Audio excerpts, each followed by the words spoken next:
Hello అండి విజ్ఞాన్ గారు. నమస్తే. గేమ్ చేంజర్ ఈ సినిమా కన్నా ముందు భరత్ అనే నేను అనే సినిమా వచ్చింది, గుర్తుందా?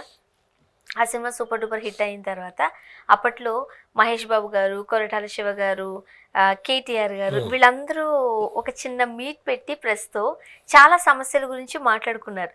నాకు ఎందుకు అది చాలా నచ్చింది. ఇప్పుడు గేమ్ చేంజర్ కూడా ఆ తరహాలోదే. స్టార్టింగ్ ఐపీఎస్ ఆయన, తర్వాత ఐఏఎస్ అవుతారు, తర్వాత పొలిటీషియన్గా టర్న్ అవుతారు. అలా రకరకాల పాత్రలు చేశారు ఒకటే సినిమాలో. నాకు తెలిసి అన్ని వస్తాయా అనేది నాకు ఐడియా లేదు, బట్ సినిమా కాబట్టి మనం దాన్ని అలానే చూడాలి. బట్ ఈ సినిమా రిలీజ్ అయిన తర్వాత ఏ పొలిటీషియన్ కావచ్చు, ఐఏఎస్ ఐపీఎస్కి సంబంధించి మనకి ఈ టాక్స్ ఏం రాలేదు. పైగా జేపీ గారు నిన్న కాస్త సీరియస్గా మాట్లాడారు. మీకేమనిపిస్తుంది? బేసిక్గా జయప్రకాష్ గారి గురించి మాట్లాడుకుంటే చాలామంది యూత్ ఆయన ఒక ఆదర్శంగా తీసుకుంటారు. చాలా సింపుల్గా చెప్తాను, ఆయన స్థాయి కూడా అలాంటిదే.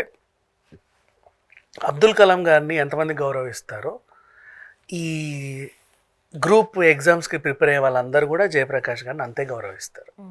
ఆయన ఒక సీనియర్ విద్యావేత్త. కోర్స్ రాజకీయ పార్టీ పెట్టారు, లోక్సత్తా పార్టీ. కానీ ఇప్పటివరకు దాన్ని చాలామంది పార్టీలు పెట్టారు, కానీ లోక్సత్తాని ఇప్పటిదాకా ఎవరు రాజకీయ పార్టీగా చూడాల. ఇప్పటికీ అది ఒక ఆర్గనైజేషన్లా చూస్తారు. అంటే ఆయన చేసినటువంటి మంచి అలాంటిది. అట్లాంటి ఐఏఎస్లు, సీనియర్ ఐఏఎస్లు ఎప్పుడన్నా సినిమా చూశారు అంటే మనలాంటి ఐఏఎస్ల సినిమాలు చూద్దాంలే అనుకుంటారు. సరదాగా తారక రాముడు చూశాడు అనుకో, గర్వపడతారు. అబ్బా ఏం చేసింది, అసలు ప్రభుత్వ సొమ్ము తప్ప ప్రైవేట్ సొమ్ము ఒకటి ముట్టుకోలేదు చూడు, ఇట్లా ఉండాలి ఆఫీసర్లు అని. నెక్స్ట్ సూర్యవంశం చూశారనుకో, అబ్బా ఎంత హుందాగా చేసింది, అద్భుతంగా చేసింది అనుకుంటారు. అలాగే మావిడ కలెక్టర్ చూసింది అనుకో, అబ్బా చూడు సైకిల్ మీద వెళ్ళి కలెక్టర్ అయ్యి వచ్చింది, ఎంత గొప్ప పని చేసింది, మాట్లాడుకుంటారు. అలా మరి మేల్స్ ఎవరు లేరా అనుకుంటే ఈ మధ్య కాలంలో మన చిరంజీవి గారి అబ్బాయి, మెగాస్టార్ చిరంజీవి గారి అబ్బాయి Ram Charan and great director Shankar, పైగా దిల్రాజు గారి ప్రొడక్షన్లో 400-500 కోట్లు పెట్టి సినిమా తీశారంటే మన ఐఏఎస్ స్టోరీ. ఏం నేర్చుకుందాం పదండ్రా చూద్దామని ఆయన వెళ్ళాడు. స్టార్టింగ్ నుంచి ఎండ్ వరకు పాపం ఆయనకి ఏమీ నచ్చల, పెదవి విరుపు, ఎందుకు వచ్చారా బాబు అనుకున్నాడు. అది ఓటీటీలో రిలీజ్ అయిన పాపానికి చూశాడు. ఆయన చేతిలో రిమోట్ ఉంది కాబట్టి ఆఫ్ చేద్దాం అనుకున్నా, సరేలే సగం సగం పూర్తి చేయకుండా దీని గురించి మాట్లాడితే బాగోదు కదా అని చెప్పి పూర్తిగా చూశాడు. ఆయన ప్రాబ్లం అందులో డైలాగ్ మనకు చాలా హైలైట్. నువ్వు 5 ఏళ్ళే ఇది, నేను 30 ఏళ్ళు అది అని, నేను చచ్చే వరకు కలెక్టరే అన్నట్టుగా అదేదో డైలాగ్ ఉంటుంది. సో ఇంత చీప్గా కూడా మాట్లాడుకుంటారా, ఇలాంటి డైలాగులు కూడా రాస్తారని ఆయనకు అనిపించింది. అండ్ ఇంకొకటి, గేమ్ చేంజర్లో అసలు ప్రధాన లక్ష్యం ఏంటో తెలుసా? సూర్యది దోచుకోవడానికే రాజకీయాల్లోకి వచ్చాను, నేను దోచుకోవడానికే ముఖ్యమంత్రిని అవుతానని డైరెక్ట్గా ఓపెన్గా అందరికీ చెప్తాడు. మీకేముంది, డబ్బులు పడేస్తే ఓట్లేయండి, నేను దోచుకోవడానికే సీఎం అవుతున్నా, నేను ఖచ్చితంగా దోచుకోవాలని డైరెక్ట్గా చెప్తాడు. అయినా సరే అతన్ని చుట్టూ బలగం ఉంటుంది, జేజేలు కొడతారు, ఇవన్నీ ఉంటాయి. సరే ఒక్కరికి కూడా సెన్స్ అనేది ఉండదా, రాజకీయం అంటే మరి ఇంత నీచమా అన్నట్టు ఆయనకు అనిపించింది. నెక్స్ట్ మళ్ళీ ఈయన ఎందుకు ఐఏఎస్ అయ్యాడో తెలియదు, ఎందుకు ఐపీఎస్ అయ్యాడో కూడా తెలియదు. అంటే ఏమీ లేదు, విచిత్రం ఏంటంటే ఓ 6 మార్కులు తక్కువ వచ్చినందుకు అటు అయ్యాడు, ఇటు అవ్వాల్సింది అటు అయ్యాడు, ఏం కాదు అంతే. ఐపీఎస్ అయ్యారు, ఇంకా అందరినీ కొడతా ఉంటారు కాబట్టి ఐఏఎస్ఏ చదివాడు. అవును, 4 మార్కులు తక్కువ వచ్చినందుకు ఐపీఎస్ అయ్యానని ఆయనే చెప్పాడు సినిమాలో. అవును, మరి ఐఏఎస్ ఎందుకు అయ్యారు? ఐఏఎస్ ఎందుకు అయ్యాడు అంటే హీరోయిన్ అడిగింది, అది గర్ల్ ఫ్రెండ్ అడిగింది కాబట్టి. నువ్వు ఐపీఎస్ అవ్వకూడదని ఆవిడ కోరిక, నువ్వు అయ్యావు కాబట్టి వదిలేసింది. సరే ఆవిడకు జెన్యూన్ రీజన్ ఉంది. ఇప్పుడు తర్వాత ఏదో కాసేపు ముఖ్యమంత్రి కూడా అయ్యావు, 6 క్షణాల ముఖ్యమంత్రి, వెంటనే అదేదో ట్రాన్స్ఫర్ అయిపోయింది. ఆ ముఖ్యమంత్రి తర్వాత ఒక రాజకీయ నాయకుడు అంటే ఫ్లాష్ బ్యాక్. సరే అది అయిన తర్వాత నువ్వేమయ్యావు మళ్ళీ, ఏంటది, ఎలక్షన్ అధికారి అయిపోయావు కదా. ఆ ఎలక్షన్ అధికారి ఎప్పుడయ్యావు?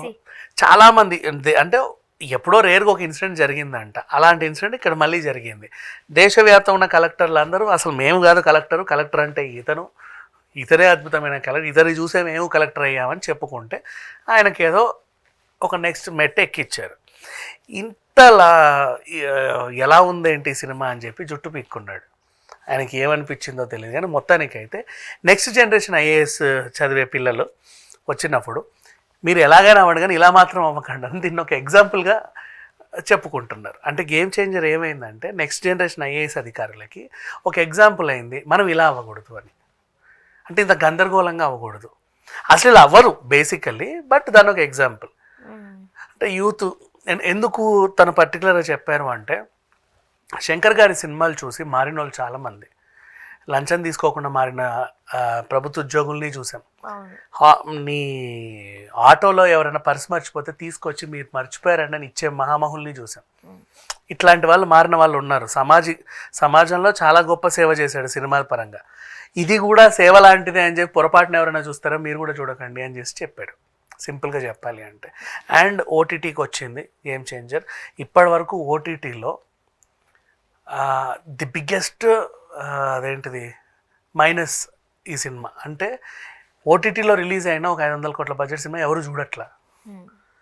త్వరలో దీన్ని తీసేద్దాం అనుకుంటున్నారంట దాని నుంచి. అంటే విల్ బి రిమూవ్డ్ షార్ట్లీ అని పెట్టి తీసేస్తారంట. అంటే వాళ్ళకి అది అవమానంగా అనిపిస్తుంది.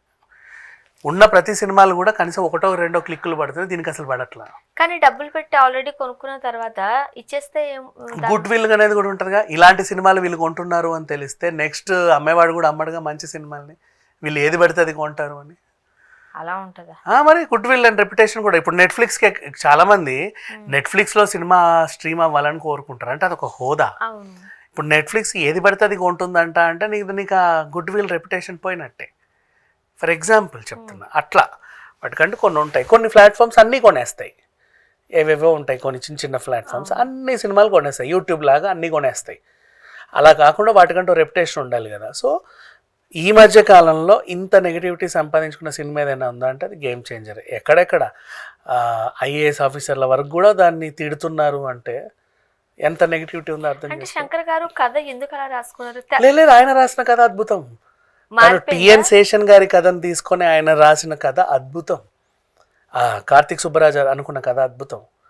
దాని తర్వాత ఎవరెవరు వేలు పెట్టారో దాన్ని ఎడిటో పోయి ఏదో అయ్యింది. Too many cooks spoil the dish అయింది అది. సో బట్ ఫస్ట్ వీళ్ళు అనుకున్న స్క్రిప్ట్ మంచిదే. అదే తీసుంటే ఈ పాటికి గేమ్ చేంజర్ ఖచ్చితంగా 1000 కోట్ల క్లబ్లో ఉండేది. ఈరోజు మనం దాన్ని 50 రోజుల గురించో 100 రోజుల గురించో మాట్లాడుకునే వాళ్ళం. అది అంటే ఇప్పుడు ఇలాంటి సినిమాలు రావడం వల్ల డైరెక్టర్కి చెడ్డ పేరు వచ్చిందా? పోయేదే ఉండదు. పోయిందా? హీరోదేమో కానీ డైరెక్టర్కి అయితే ఒరిగేదే ఉండదు. మళ్ళీ ఇంకో సినిమా తీసి మళ్ళీ తను నిరూపించుకుంటాడు. కానీ ఆ సినిమా అవకాశం రావాలి కదా. శంకర్ గారికి ఎప్పటికీ ఆ గుడ్ విల్ ఉంది. సినిమా పాడైంతే. ఇప్పుడు శంకర్ గారు అనుకున్న కథ ఇదంట, కానీ సినిమా పాడైందంట అంటే ఇంకెవరో ఏదో వేలు పెట్టి పాడు చేసి ఉండొచ్చుగా, చెప్పలేం కదా. అట్లా అంతే అంటారా? థ్యాంక్ యూ సో మచ్ అయితే.